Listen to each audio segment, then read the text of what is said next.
Oui. Écoutez, j'essaie de faire un lien avec ma collègue Cécile Briec et aussi avec Claire Rueff. On a parlé de l'usage de soi pour les autres, par soi, et moi je vais tenter finalement de travailler sur l'usage de l'objet par soi, avec les autres, contre les autres, pour les autres et voire au-delà des autres. Donc finalement discuter du collectif dans l'individu, et pour cela je vais rapatrier une intervention que l'on mène actuellement qui rejoint en partie ce qu'a pu dire Claire Rueff sur l'hôpital. Donc ma contribution va tenter de relier les notions et les concepts de collectif, travail, métier aux gestes professionnels, et tout cela évidemment en me rapportant à la clinique du travail, c'est-à-dire à l'objet même de ce colloque. Je vais m'appuyer pour cela sur une intervention que l'équipe clinique de l'activité réalise et à laquelle je participe.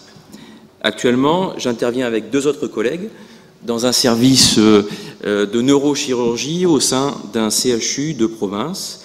Plus précisément, nous travaillons sur l'activité des infirmières de ce bloc opératoire. Afin de mener notre intervention, classiquement, on va dire ça comme ça, en clinique de l'activité, nous avons filmé, après un long et minutieux travail d'observation et de co-construction d'un collectif de travail, l'activité d'infirmières volontaires, donc des pairs. Au jour d'aujourd'hui, nous avons des images de l'activité de plusieurs infirmières lors de 3 situations de travail distinctes: l'installation des patients sur la table d'opération, l'installation des instruments sur la table d'instrumentation, et lors de l'intervention chirurgicale proprement dite, nous avons des images de la présentation des instruments aux chirurgiens. Du point de vue de cette intervention, nous en sommes à cette étape, et nous allons poursuivre notre travail par la confrontation des infirmières aux images de leur activité. Nous suivons, et je vais le dire très rapidement, sans approfondir, la technique, la méthode dite des entretiens en autoconfrontation croisée. Et durant cette méthode qui permet de réaliser la méthodologie historico-développementale, qui permet aux sujets d'être les protagonistes de l'analyse de leur travail, on va tenter, enfin en tout cas c'est mon point de vue, celui que je soutiens aujourd'hui, on va tenter de s'appesantir plus particulièrement sur les gestes professionnels. Il me semble donc plus particulièrement intéressant et pertinent, à la fois d'un point de vue clinique et théorique et scientifique, j'aurai peut-être l'occasion d'y revenir par la suite, de focaliser notre attention durant ces autoconfrontations sur les gestes professionnels réalisés par ces infirmières, gestes dont nous avons les traces sur les films de leur activité. Ces gestes professionnels individuels condensent, au moment où ils se réalisent, l'activité collective, l'histoire de ce bloc dans ce CHU, les exigences de leur métier et bien sûr les histoires personnelles et professionnelles de chaque sujet, de chaque infirmière. Autrement dit, ces gestes professionnels réalisent l'intégration de ces histoires et des milieux dans le sujet, j'insiste, réalisent l'intégration de ces histoires et des milieux dans le sujet, et simultanément, il réalise également l'intégration du sujet dans ses histoires et milieux de travail. D'un point de vue un peu plus concret, les différentes manières d'installer les instruments chirurgicaux sur la table d'instrumentation appartiennent à une histoire collective dans laquelle doivent se glisser, entre guillemets, les infirmières afin d'agir efficacement. Pour tenter d'aller encore un peu plus loin, et dans le prolongement des travaux de Lev Vygotsky et de Vallon, d'Henri Vallon, je peux dire que les gestes professionnels réalisent l'intégration du social dans l'organique. L'intégration du social dans l'organique, et qu'ils réalisent simultanément l'intégration de l'organique dans le social, et tout cela par l'intermédiaire, par la médiation de l'activité du sujet. Pour essayer de déplier un peu ce que je viens de dire, sous une forme très condensée, pour revenir à ce qui fonde ce colloque, la clinique du travail devient alors une ressource pour réaliser un travail de liaison et déliaison et reliaison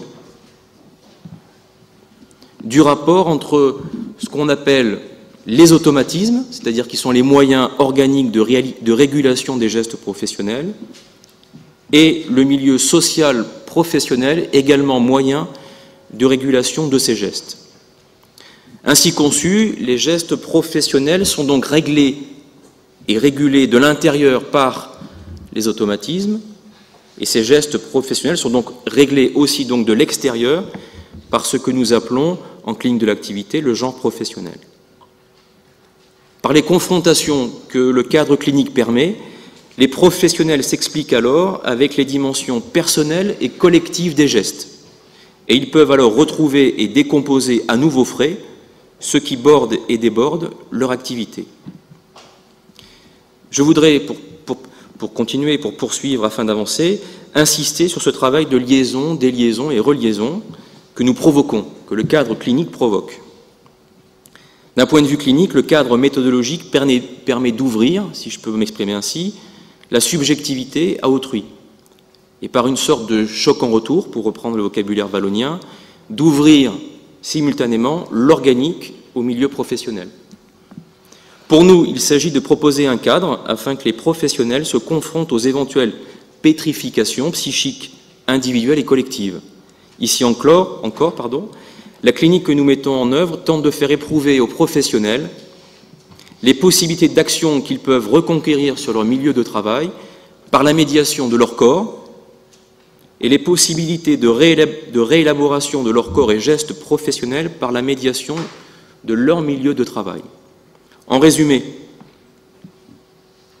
on peut dire que nous réalisons alors, et dans le meilleur des cas, parce que les obstacles sont nombreux, on y reviendra peut-être, un travail clinique d'intégration et de différenciation de l'organique et du social, afin que les infirmières reprennent la main sur leurs gestes professionnels et qu'elles se mesurent au collectif qu'elles ont en elles pour éventuellement lui redonner une autre vitalité. Si cela est possible, c'est parce que les gestes sont collectifs à plus d'un titre. Les gestes des infirmières sont collectifs parce qu'ils s'inscrivent dans une histoire collective et parce qu'ils sont multi-adressés dans le cours de leur réalisation effective. Et lorsque cette appropriation de l'histoire collective permet la réalisation de gestes efficaces, cette réappropriation fonctionne alors comme un collectif de gestes, c'est-à-dire comme un instrument au service de l'action individuelle. On peut dire finalement que les infirmières ont du métier lorsque la fonction psychologique du collectif de gestes habite leur activité. Enfin, j'en terminerai, donc je serai normalement un petit peu en avance. Pas mal. Merci de l'avoir fait pour les autres. Enfin, et pour créer peut-être un pont avec certains des contributeurs, je voudrais m'appuyer sur un psychanalyste. La confrontation aux images et la focalisation sur les gestes professionnels que nous organisons permettent, il me semble en tout cas, de construire un cadre de réalisation d'un dialogue tonico-postural entre professionnels via les émotions. Ce qui me permet de citer Julian de Ajuriaguera, je le dis en le prononçant en français, j'ai un peu de mal, dialogue tonico-postural qui se fait sous le double aspect de l'identification et de la différenciation. Un peu plus loin, le même auteur ajoute que le corps est comme un sismographe qui enregistre son état de tension ou d'apaisement, mais non seulement il mesure, mais, et je souligne ce dernier point, se mesure et se découvre. Finalement, d'un point de vue clinique, en clinique de l'activité en tout cas, je peux le dire comme ça, en découvrant les gestes de leur enveloppe, par le cadre clinique que nous mettons en œuvre, et en exposant le métier à la confrontation professionnelle, aux confrontations professionnelles, pour le dire au pluriel, je pense que la clinique de l'activité provoque cette découverte, et ce faisant, cette découverte peut alors devenir un moyen de développement du pouvoir d'agir des professionnels sur leur milieu de travail et sur eux-mêmes. Je vous remercie.